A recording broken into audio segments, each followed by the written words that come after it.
Hi, today we're going to talk about atypical presentation of disease in older adults. My name is Dr. Donald Jurivich. I'm a professor of geriatrics at the University of North Dakota. We want to talk about atypical presentations, particularly as it relates to COVID. The problem is within older adults, there's such an exceptionally high mortality, particularly amongst those who are 80 years old and older.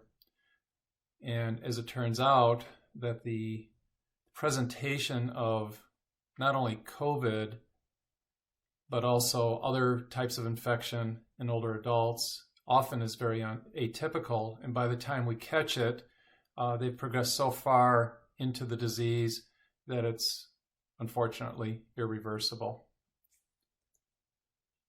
So that's based upon the fact that age changes the way our body reacts to infections and other acute conditions, such as a heart attack doesn't always present classically in the older adult.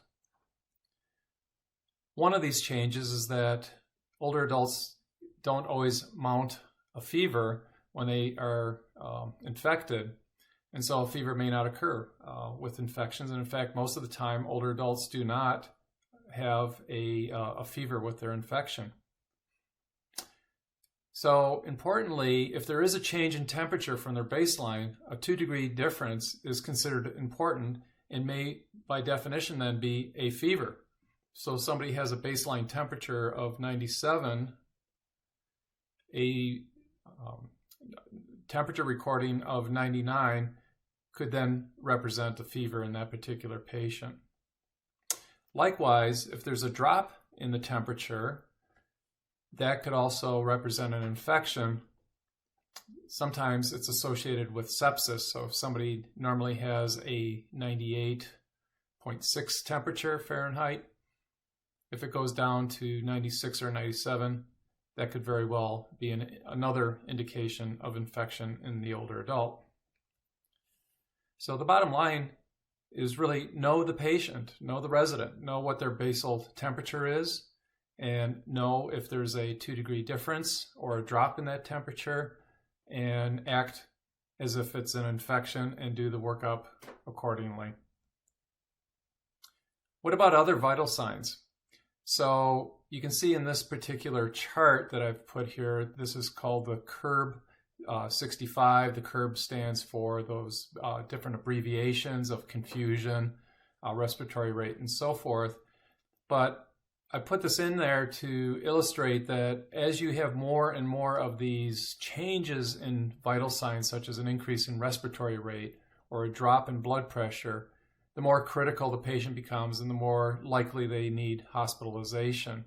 So if you have 2 or more of these findings, the older adult needs to be routed to the hospital as quickly as possible for medical intervention.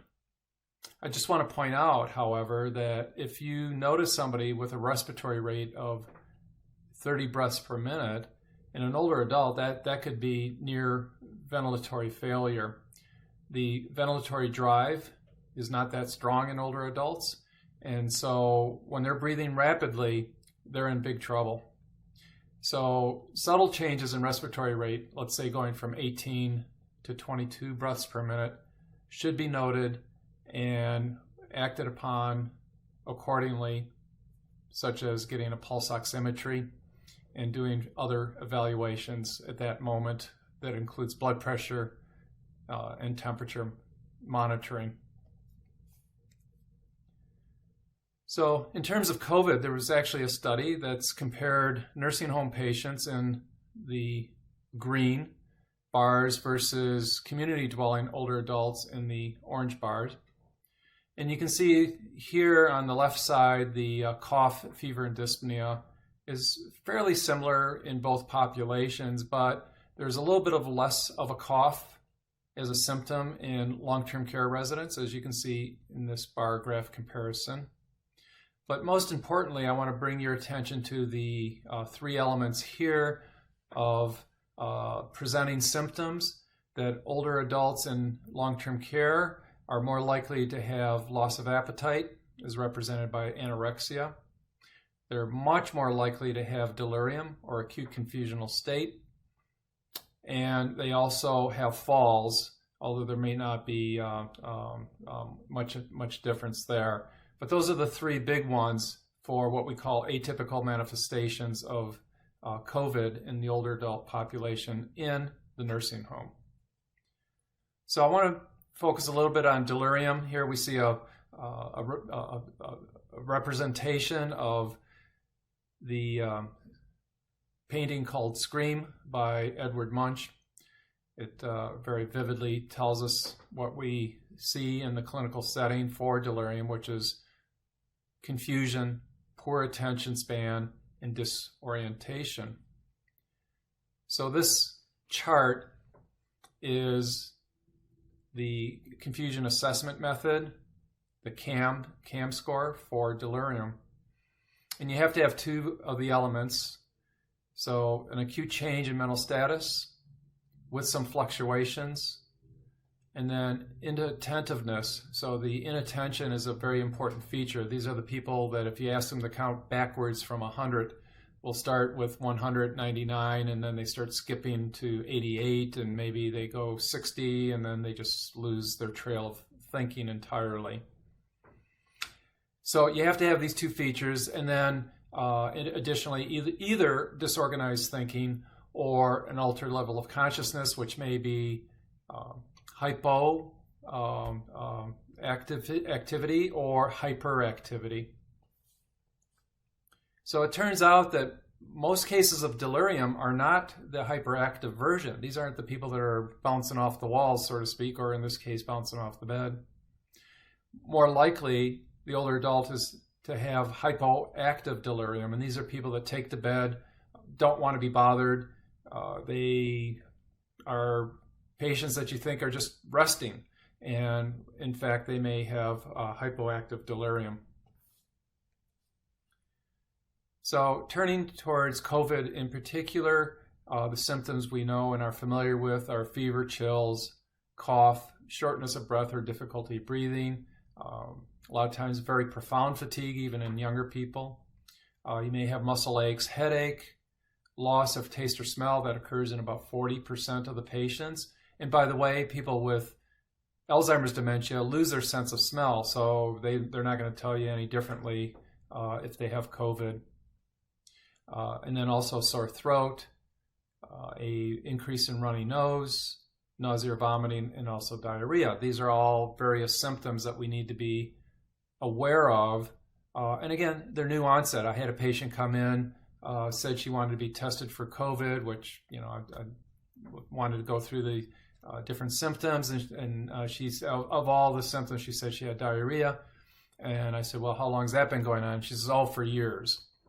So that didn't count, as part of our symptom checklist.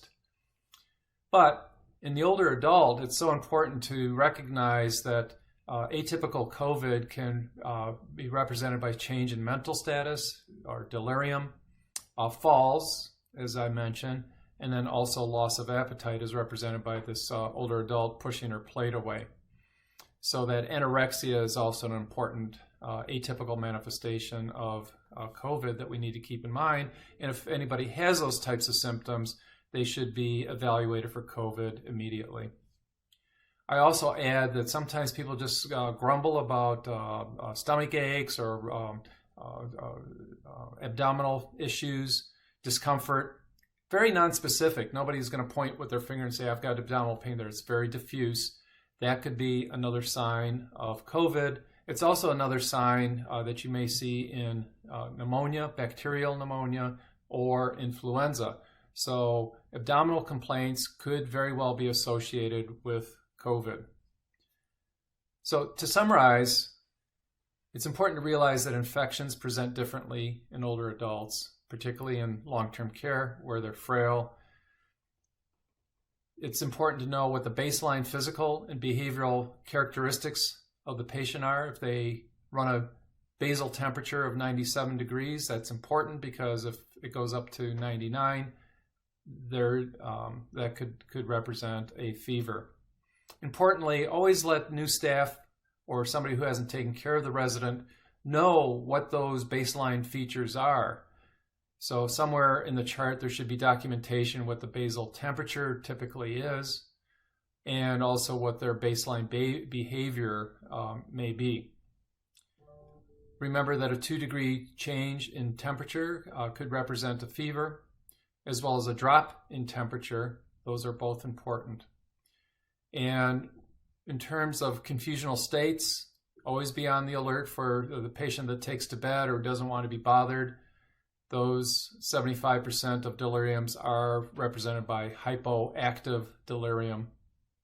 And then just remember the atypical manifestations of infections in older adults. A lot of times they have confusion, and in studies, half of the long-term care patients with COVID manifested confusion. In the community setting, it was 1 out of 3 patients, so it's very frequent. And they also may have falls as well as loss of appetite, and so all of those should prompt further evaluation for COVID infection. So I want to thank you for your attention, and I hope we can continue with these short snippets of geriatric care and dealing with the older adult as we move forward. Thank you very much.